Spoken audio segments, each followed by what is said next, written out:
Mr. Tom Cruise, ladies and gentlemen.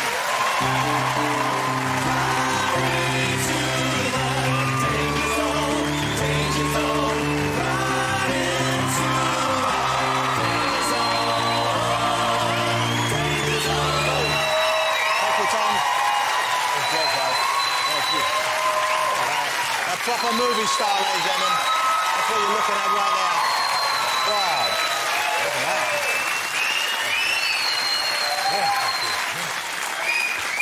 Very nice. I like to think some of the whistles were for me as well. Tom, how great to see you. It's great to see you again. Thank you for coming on the show. Welcome back to London. Thank you. How was the premiere for you this week? It was Wednesday night, and you had the big one in Germany, you had the big one in Berlin as well. Yeah, we had that in Berlin. The one in Berlin, I believe the movie got a standing ovation.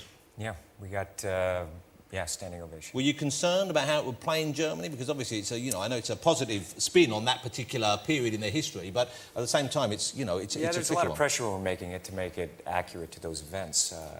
I mean, we weren't necessarily trying to put a positive spin on anything. We were just trying to tell the story, and there's a lot of pressure when we were making the film. Just, I've only played a historical character. This is my second time. Ron Kovic, and Born on the 4th of July, and then this film. And the vampire guy as well, of course. Oh, yeah, he's our story. Yeah. Oh, yeah, I forgot about that. Three.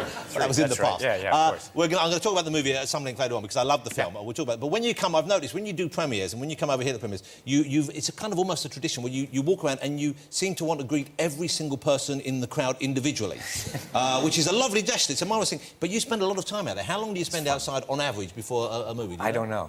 I really don't know. It was about an hour, I believe, the other night you were outside there for. It's like somewhere between an hour, 2 hours, or something like that. Whatever, when we go around, people are, really kind enough to come out and say hello, and I want to do that. It gives me a chance to say hello to everybody. And do you find, I mean, presumably you can't get to everyone, so do you find that even if you've been out for 2 hours, as you go in, you hear someone saying that miserable bastard thing? There for just for 2.5 hours inside, like a sweet hitch on the back of the head. Here's a photograph, Tom. Check this out. You remember this, I'm sure. I can't remember which movie. You rescued a boy from the crowd. Yeah. This kid was being crushed. Everyone came forward. They saw you there, and you pulled him out of the crowd. That must have been a strange thing, and also, I mean, God bless you. Yeah, that's happened a few times actually. To pull people out, to get a little crushed sometimes. Yeah, I remember that. And when you get the boy over the other side, what do people do with him? Do they just throw him back out? Does he just has to find his own way home? I mean, on the one hand, I'm glad you did. On the other hand, I think you're being a bit irresponsible there. I think he went on and had a film career. Now, can I ask you, there's a focus you seem to have in your work, and I'm curious as to where this comes from, because you seem to be... When you want something, I get the feeling you go for it. Has anyone ever told you this couch is not as comfortable as it looks? I mean, it's... Look, you want to go out jumping on couches. No. That's your business. Right, yeah. This one's for sitting on, all right? This one's for sitting. Do you still get a lot of people ask you about that and say, what the hell were you thinking? You're jumping around on the couch. the friends called me right afterwards. What did they say? Friends are like, oh, come on, just teasing, taking the piss out. But you're lucky you didn't fall over backwards off the back of it. Yeah, definitely. But it was just a happy moment. Yeah, it was. Met my wife, it was a great moment. Yeah, I've never been that happy in my entire life. I know. Well, now I'll make sure, we'll... You know what? Because I've never met... its proper place. Well, I've never met your wife, obviously, that's it. I've never met my wife. No, I know what you mean. I loved that. I thought it was just a joyous thing. And you know what? It was nice. It was nice that you... A lot of the time you see people who are big stars and you feel that they are controlling themselves or being controlled. They're not going to relax and never do anything, let's face it, stupid in public. It's and ridiculous. But it was great. Utterly ridiculous. Yeah. But you wouldn't be doing that again, I don't think. No. Here's what I was going to ask you. I was asking, because I'm your focus seems to me a very powerful thing. I get the feeling, not just the way you've kept yourself in good shape and the way, obviously, you've pursued a career you wanted, but I get the feeling when you set your mind on something, you achieve it. Would I be right? That's more... I try. Do you ever give up on anything? Have you ever sort of like... No, I mean, I just remember my whole life. I've always, if I, wanted to do something, I mean, I think the way I was raised was really good because I worked as a young child and contributed to the family very early on. And you just know if you want something, you want to do something, you got to work hard for it. So well, I know you had a pretty tough childhood, didn't you? It was interesting. Actually, there was a lot of joy in my childhood. I had a great mother and 3 sisters and some challenges, but I think that's helped me in life. There's one thing I read about. I was reading about your childhood because your mum took you and your sisters away from your father, and she raised you. Yeah. and I read somewhere you talking about the first Christmas you had. Yeah. Could you tell me about that? Would you mind telling us about that? I remember we didn't have any money, and so what we did was we picked names out of a hat of each, the siblings and my mother, and we spent a month doing things for that other person, and then, on Christmas Day we wrote a story or a poem for them, and I think it was one of the great Christmases that we've ever had. What a lovely story. It was a great time. That is. Yeah. And what a remarkable time to spend with your sisters, to be brought up by your mother, sisters there. Presumably you're still very close-knit. You're a close-knit group. Yeah, very. Yeah. And one of your sisters works for you, I think, didn't she? Yeah, they're all around. I used to, we all close by and work together and play together. Is it true they used to bring their friends home to practice kissing on you?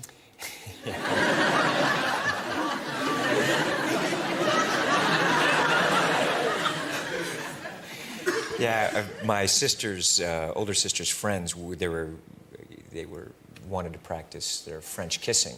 Not my sister. I wasn't so saying of course when they were around, I would, the bell rang and you'd sprint home. The greatest gift a sister could give. I know, that's exactly why all of my friends are going to come and give you French kissing. Yes, I know, I'm there. And I was at home practicing on an orange. Okay. You're now... but your family's obviously a big thing to you right now as well. Yeah, most the family you create now. You have 3 children. Yes. Okay. Any more? Great Do you think kids. you're going to have more? Do you want to have more little babies in your life? I love kids, so we'll see. What does that mean?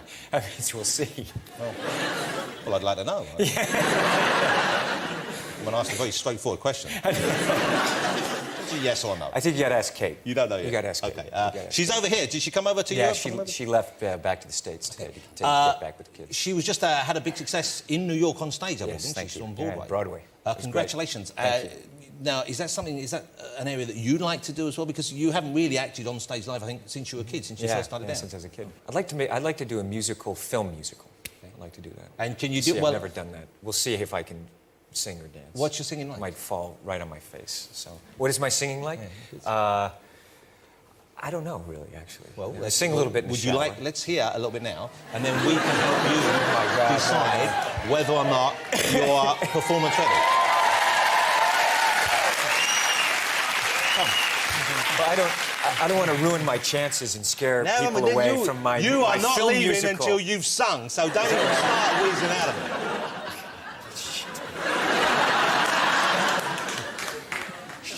Hold it. Come on, now I'm Press sweating. that record Come button on. now. One little bit. Okay, hound dog. You ain't nothing but a... How's that? You ain't nothing. You don't give a lot. Sit down. You're not going yet. I was getting like... Am I done? No. It was one of the most excruciating experiences you've had in public recently. I've had a few of them. You're not a bad voice, but you did seem a little shy there. I started sweating, I think. Enjoy the club. OK. It seems to me there aren't many things that you haven't mastered. You know, in movies you get asked to do a challenge, something. I've seen you doing, the horse riding, motorcycle riding, car racing, I've fallen off plane a few flying. horses, crashed a few cars. But you've learned to do most of those things. Yeah, it's fun to do that. Let me show you. This is a clip from, I think this was Mission Impossible 2, the beginning of Mission Impossible 2. Yeah. OK. Remarkable piece of footage. And this is actually you up on the side of this not clip. CGI. OK, have a I'm look. This there is in incredible. Moab, Well, Utah. I'll ask you how you did this and what was going on with him. But if you remember the film, you're not going to show you. But look at this from the beginning of Mission Impossible 2. Look at Tom and that. Those guys. That's remarkable. That hurt. That hurt. So that's actually you. That's me. And there's We're a in harness Moab, involved. Utah. I guess there's a Yeah, harness. I had a involved. harness and a very thin wire, but when you're doing the jump, I had to hit a mark, and there was no net and all of that. How high up were you there? We were thousands of feet. That's unbelievable. I mean, I get scared just watching that. Yeah. I used to call people to the side and ask them questions to the side of the cliff just to... Just to they're freak them looking out. down just to freak them out. Oh, and that shot there at the end when you're holding on because That hurt. presumably- Yeah, I tore my shoulder on that shot actually because I had to hold it as the helicopter was coming in, and the harness, the wire, it wasn't at the right height, so I actually had to hold myself there. It was fun. How do you get insurance for something like that? Because when you're making that, I didn't send the footage back to the studio. They didn't want to know. Sherry Lansing, who was head of the studio, they kept trying to cut this sequence out of the movie. Yeah. Saying, figure something out. I said, I can't figure out a better opening. I can't figure out a better opening. And so we went and shot it for 4 days. And I said, please don't send the film back. They don't need to know what we're doing here.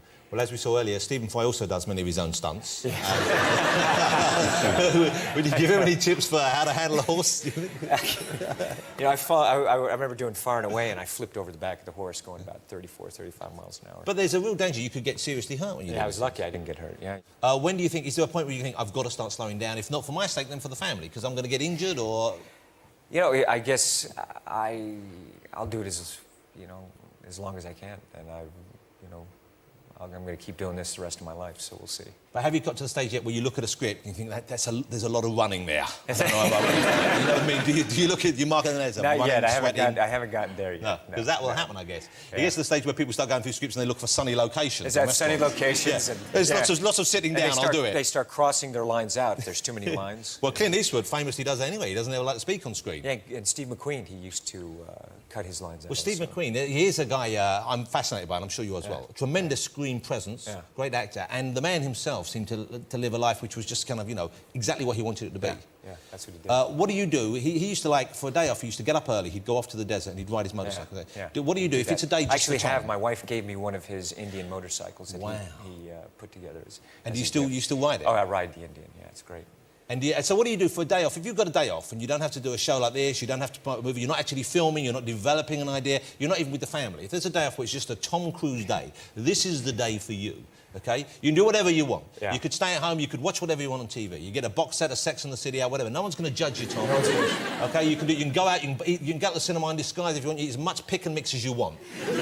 Yeah, you know what? I'd watch a little football. You know? American football? Yeah. Go fly an airplane, do some aerobatics. You go fly your own airplane? Yeah. Already we're having very different days here, aren't we? I'd go to the racetrack and, you know, ride some motorcycles and play around. So it's a very active, you like I like being hiking, I like acting, I like climbing, I like hiking, I like doing stuff like that. How many press-ups could you do in one go, do you think? I have no idea. Not me. Don't ask me to do press-ups. I'm just curious. I have no idea. I'm just curious. None. I'm just curious. None. How many can you do? I do many.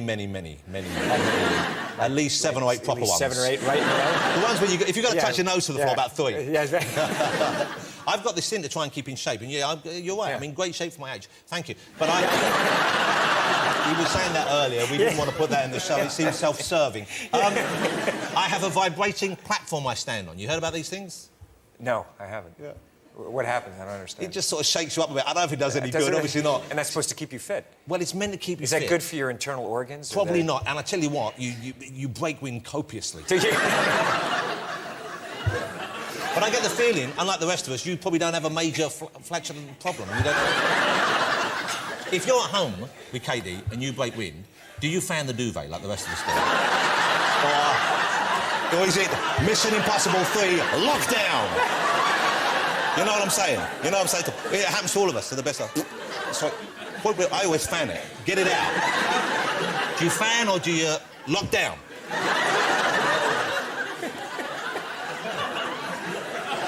Lee, you're definitely a fanner, aren't you? I'm a terrorist farter. I do it out in the open and no one knows. Stephen? Not here. Okay.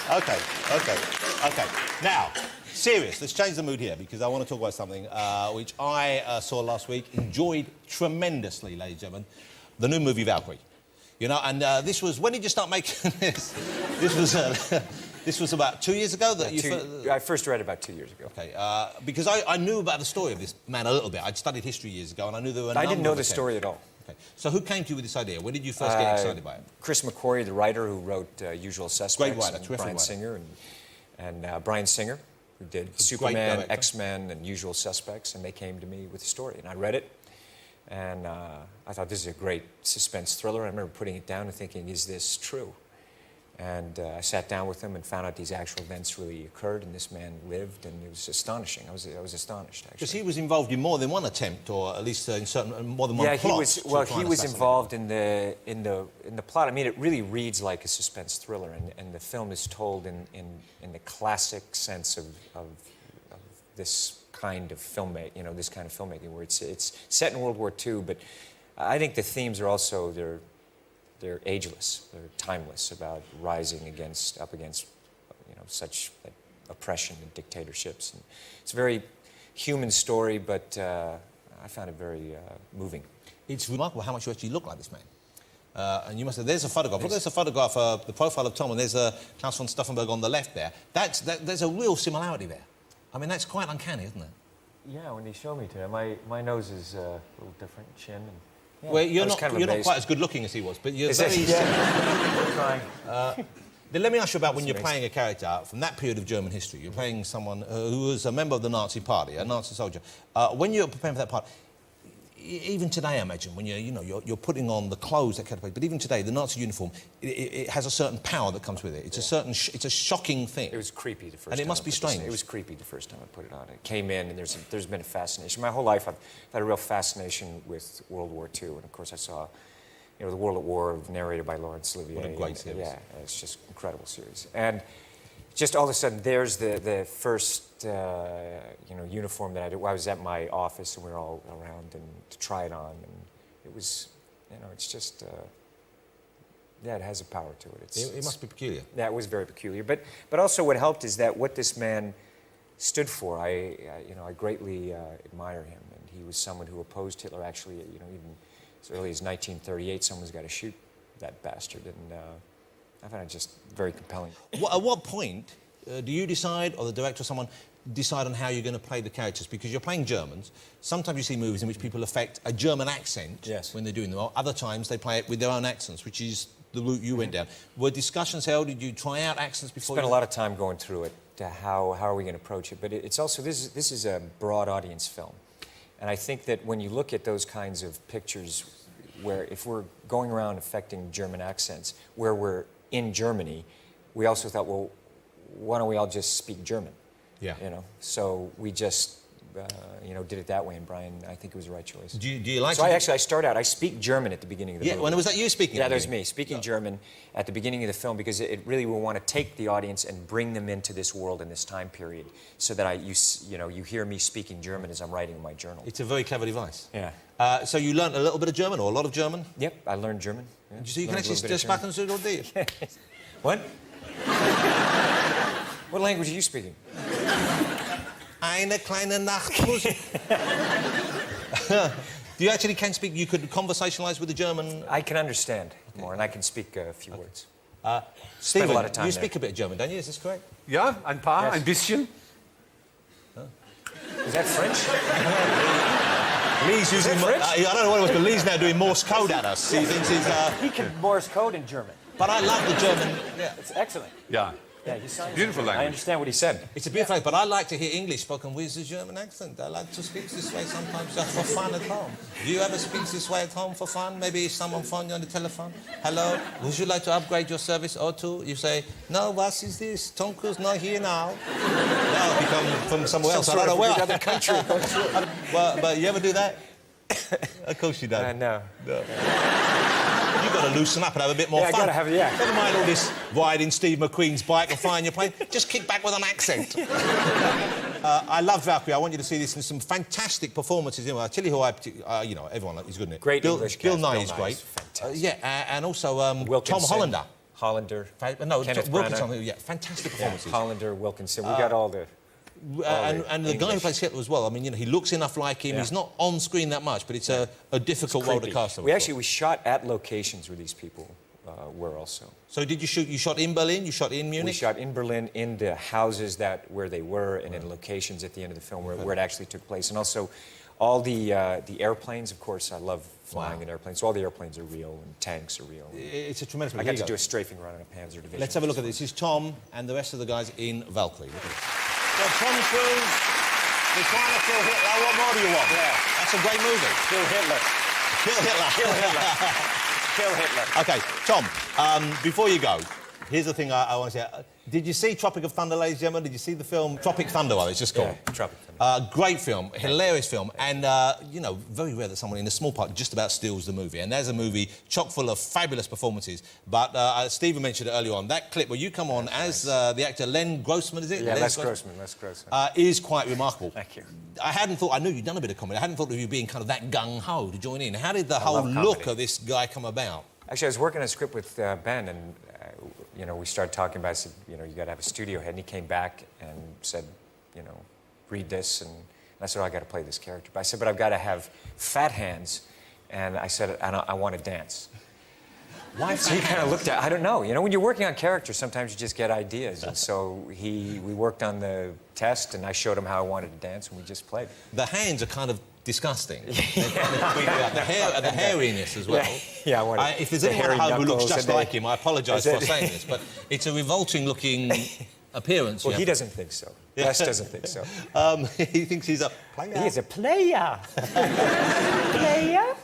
Once again, did you work out this dance at home? Do you have professional help with this? Or No, I just did. We just started dancing. I just started playing. You know, I just started dancing when I, you know, in the makeup test, I was like, look, you know, this is how I think, you know, he's going to want to move. And you just started, you know, just playing. And he cut it to a piece of music, so we just ad-libbed and played around. So you weren't playing that music at the time?